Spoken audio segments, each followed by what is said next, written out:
बाबा साकार हरि के मैनपुरी वाले आश्रम में पहुंचा TV9 भारतवर्ष। 200 लोगों के दान से बना है ये आश्रम। जानकारी के मुताबिक 10,000 से ज्यादा चंदा देने वाले लोगों के नाम यहां दर्ज किए गए हैं। लोगों ने 2 लाख रुपए तक का भी चंदा यहां दिया।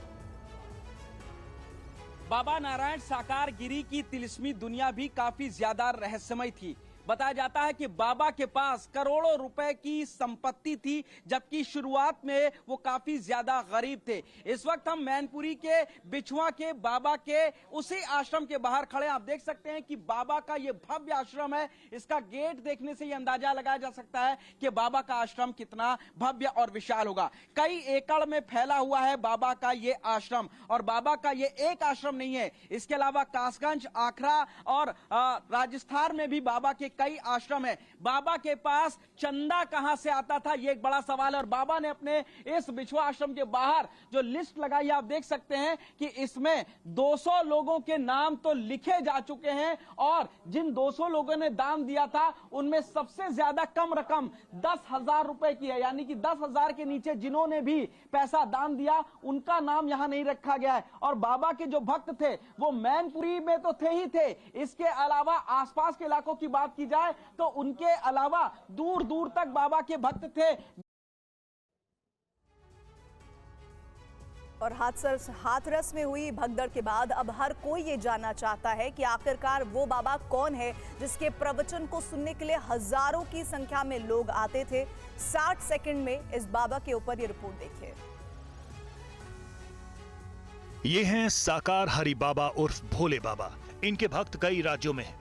उत्तर प्रदेश, मध्य प्रदेश, उत्तराखंड, दिल्ली, राजस्थान और हरियाणा में इनके अनुयायियों की संख्या लाखों में है। इन बाबा का असली नाम सूरजपाल सिंह है। इनका जन्म यूपी के कासगंज जिले के बहादुर नगर गांव में हुआ। बाबा बनने से पहले ये यूपी पुलिस में कांस्टेबल हुआ करते थे। बाबा पर यौन शोषण के आरोप भी लग चुके हैं।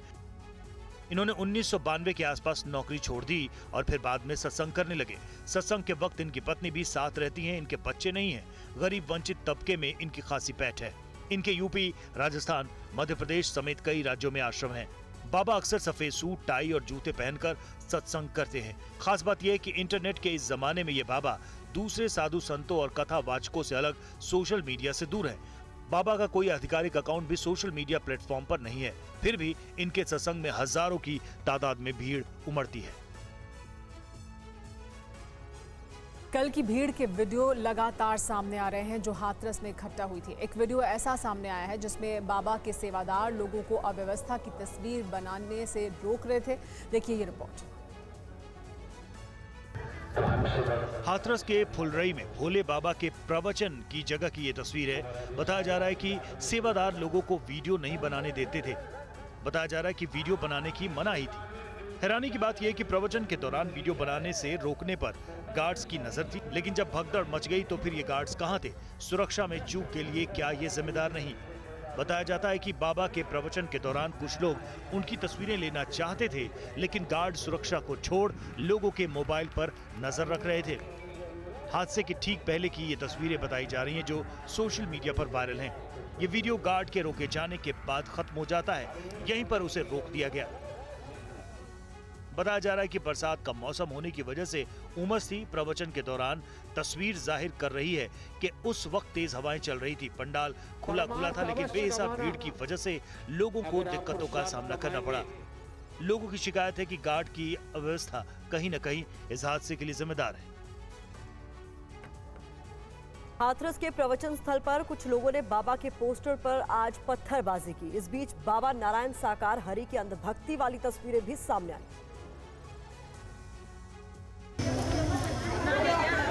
हाथरस हादसे के बाद स्वयंभू भोले बाबा के खिलाफ गुस्से में है। घटनास्थल पर लगे बाबा के पोस्टर से भी लोग नफरत करने लगे हैं। भगदड़ के बाद बारिश हो गई। पूरा प्रवचन स्थल कीचड़ से भर गया है। कल की भगदड़ के निशान मिट गए हैं, लेकिन घटनास्थल का तोरण द्वार अब भी खड़ा है। वो लोगों की चीखें और त्रासदी की कहानी याद दिला रहा है, जिसे लोग तोड़ डालना चाह रहे हैं। अब ये 2 तस्वीरें देखिए। एक तरफ लोग पत्थर बरसा रहे हैं, दूसरी तरफ लोग अब भी अंधभक्ति में लगे हैं। बाबा का आगरा स्थित ये घर बताया जाता है, जहां महिलाएं घर की चौखट पर सजदा कर रही हैं, दंडवत प्रणाम कर रही हैं। जहां से बाबा घर के अंदर प्रवेश करता था, ये वही घर है जब सरकारी नौकरी के दौरान बाबा यहां रहता था। इस घर पर ताला लगा रहता था, लेकिन काफी महिलाएं आज भी यहाँ आती हैं, दरवाजे की धूल को सर माथे लगाती हैं। ये तस्वीरें जाहिर कर रही हैं कि बाबा के प्रति लोगों की आस्था ऐसी है कि 100 से ज्यादा लोगों की मौत के आगे भी कम नहीं हुई है।